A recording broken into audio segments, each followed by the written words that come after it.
Mình đấy hay chơi cái ấy. Ngày muốn nó bông ta hạt pràng hơi bị chui trường bông từ massage phong bông từ chạm từ sai phong việc bạn tạm flat hay lấy chui vinh từ đài Chứ mày đây cái tết bạn để cho làm nào?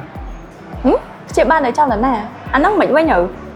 ការព្យាបាលដោយចលនាគឺជាការព្យាបាលបែបវិទ្យាសាស្ត្រដើម្បីបន្ថយការឈឺចាប់ស្ដារសមត្ថភាពរាងកាយនិងដើម្បីឲ្យសន្លាក់សាច់ដុំវិលត្រឡប់មកភាពប្រក្រតីវិញបានឆាប់រហ័ស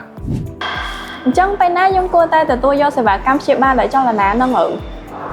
គួរមកព្យាបាលដោយចលនានៅពេលមានរបួសដោយកីឡាក្រិចឆ្លោះឬមានរបួសដល់សរសៃពួរឈឺរ៉ាំរ៉ៃខ្លាំងទៅពីមួយថ្ងៃទៅមួយថ្ងៃ thành chẳng phải na bạn dân từ massage hay nâng chặt từ sai ừ ការម៉ាស្សាវិញយើងគួរទៅនៅពេលគ្រាន់តែមានអារម្មណ៍ថាតឹងសាច់ដុំធម្មតាការ stress ឬហត់នឿយពីការងារមានការចុករយស្រពន់ក្រោយការហាត់ប្រាណនៅពេលដែលมันមានសញ្ញារបួសឬក៏